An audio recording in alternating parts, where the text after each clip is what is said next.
of it. It's so much wider than I thought it'd be.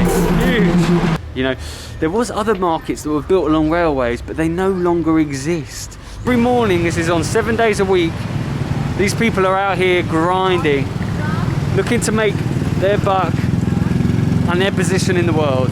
Smell of death. It's not good.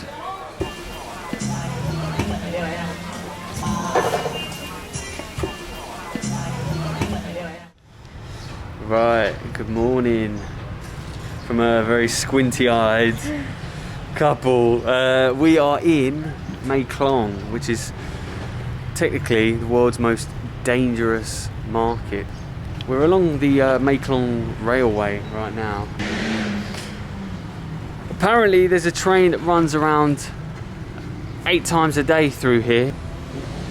Locals sell produce along the railway, and every time the train comes through they have to move it, and essentially it's been called the umbrella pull down market. Yeah, folding umbrella. Folding umbrella. It's around 100 years old. It's over 100 years old now. It was first built in 1905.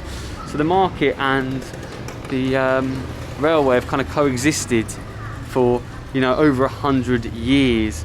You know, there was other markets that were built along railways, but they no longer exist. Things like ones in Bangkok, and they've had to make way for things like the BTS. But here, this is really truly where it still exists. It's not necessarily a big touristy spot either. There's not souvenirs being sold here. It's actually fresh produce, and it's still things like seafood. It's a fresh market, isn't it? Yeah, it's fresh market, and the main thing is seafood, because essentially that was what it was first introduced for. The railway was introduced for was seafood at the time. And that's still its main thing today. You know, from Samut Songkhram and Samut Nakhon, produce was taken through on the railway up to Bangkok.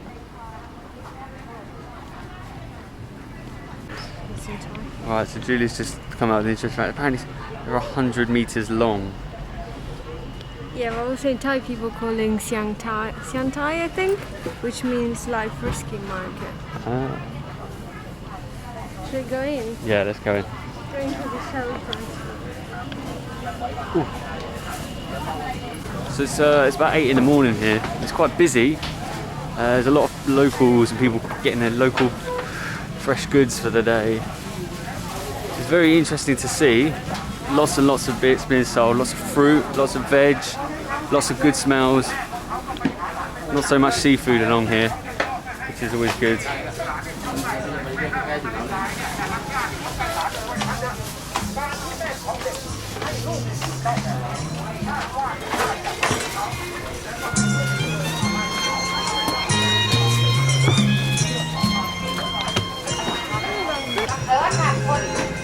So you got things like meat as well. You can smell the fresh chili as well. Fresh chili and the fresh garlic smells very good. Roy Mac. It gets very thin on this part of the track now, and you can see there's almost no wiggle room for the trains. You can imagine all of this needs to get pulled back. The little cats down here as well.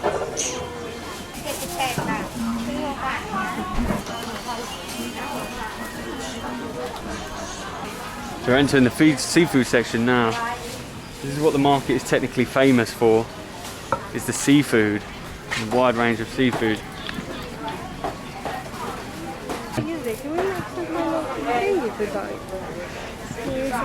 I'm not sure if you can. This is one of Julia's favourite drinks, that is, the butterfly pea. Is it good? This. There's water in there. Keeping it fresh.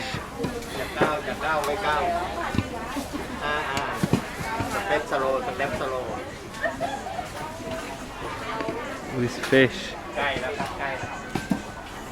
You know, it's so tight in here, you wouldn't believe a train comes down here. It's mental. It's like something you just wouldn't think is possible, surely.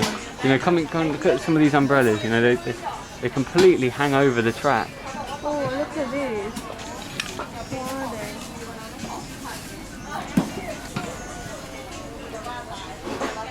are they? Very thin round here. Apparently there's supposed to be a train at about 8:30.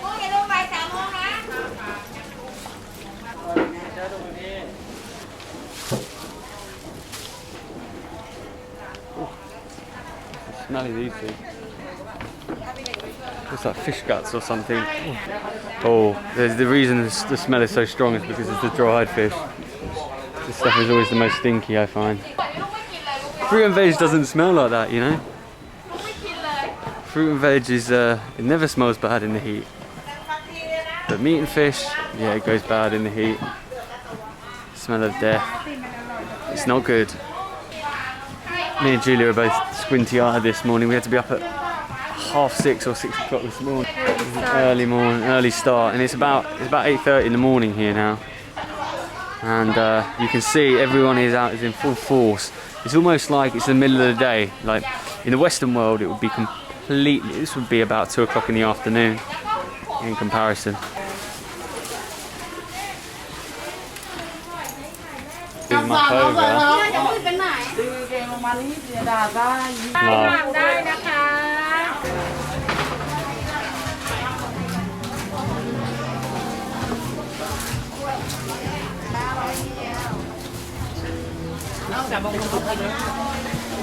Crab. I've been tied up and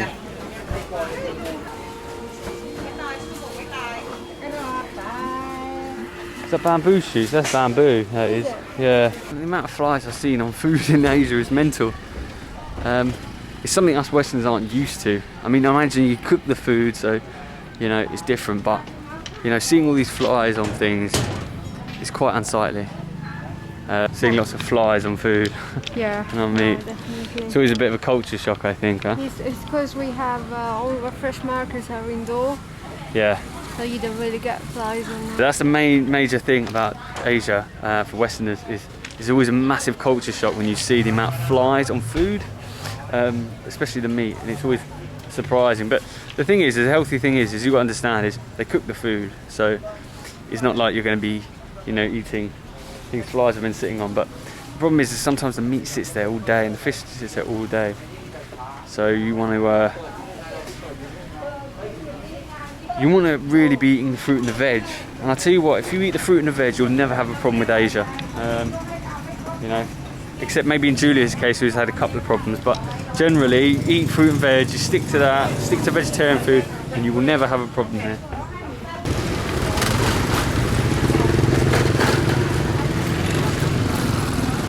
So, if you're wondering where we are, we're in a place called Samut Songkhram, which is west of Bangkok. It's quite far from Bangkok, and it's in a province of its own. It's a very, very small province, Samut Songkhram, but this is what it's very, very famous for. And also the Ampawa floating market, which is only a weekend market. This market here is on every day. Every morning, this is on 7 days a week. These people are out here grinding, looking to make their buck and their position in the world. It's a tough old game for some people, and it's tough work. Here we are outside the Maeklong station. So we are at the beginning of the market. The Maeklong market starts down here. What we're going to do is we're going to have a quick walk through now again, and wait for the train to come through. And then we might have a quick wander around the markets here in Samut Songkhram, because the place is bustling with morning markets surrounding it.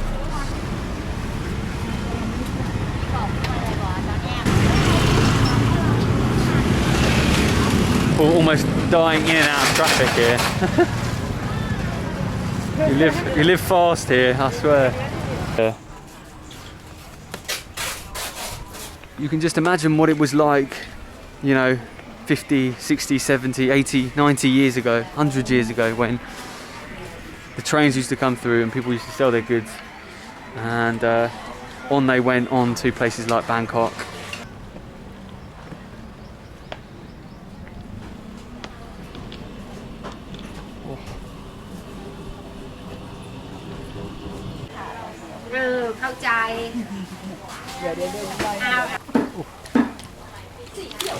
Oh, jumped out. Gate. Oh.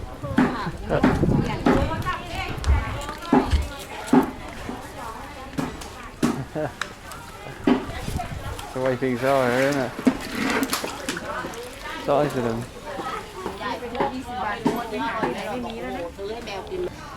This is where all the market stuff is sold really closely to the track.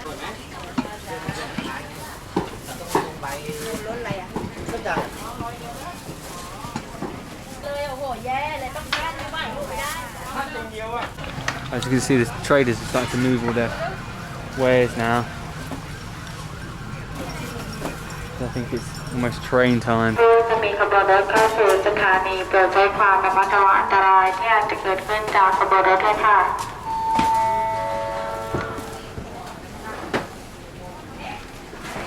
People are starting to move their wares in now because that was the announcement that the train to Maeklong is approaching, which means people have to move all their stuff in. I don't know how wide it gets. I imagine it comes out a bit. You can see all these umbrellas are going to go in now.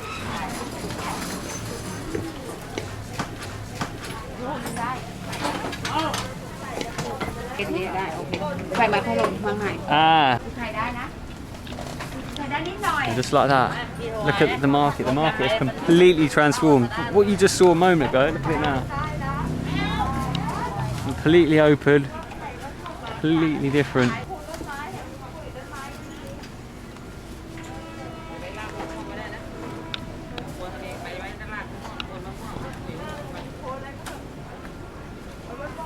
You can hear the train horn coming, warning everyone to move their stuff back.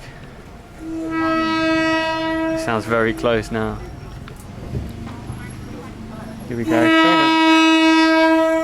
Okay, Oh, it's very wide. The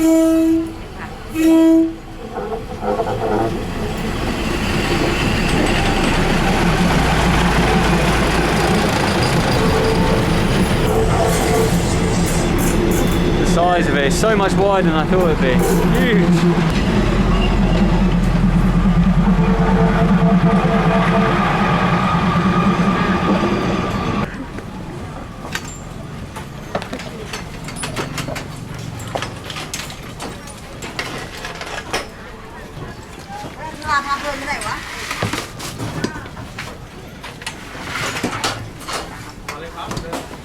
So much wider than I thought it'd be. You really had to get back, didn't you? It was really wide. She pushed me back. I know, she saved your life. She pushed me back and she gave me some hand sanitizer too. Did she? I was trying to film her, she was like... Amazing. And just like that, everything returns back to normal. Life goes on, the market goes on, and things continue. Over very quickly. The train actually moves through very, very quickly. I thought it would be a lot slower. It didn't seem like it was stopping for anyone. So if you're in the way, you're going to get caught. Honestly, one thing I could say is, until you've actually been to a market in Asia, you've never smelled things so strong. You know, once you come to one of these markets, you realise the smell, and it's stronger than anything I've ever smelled. Some of the fish from these markets, especially the dry fish, it is unbelievable. The dried ones, yeah. Alright, so that was Samut Songkhram's Maeklong market, based along the Maeklong railway. So that's kind of it for Samut Songkhram, a city and a province that's famous for salt. Where's Giulia? Giulia's here. Salt production is kind of what it's famous for, and seafood, and transporting seafood up to Bangkok. You know, these are the things that Samut Songkhram is really, really famous for. And this is probably why tourists ever do venture into this kind of small province, is for that market.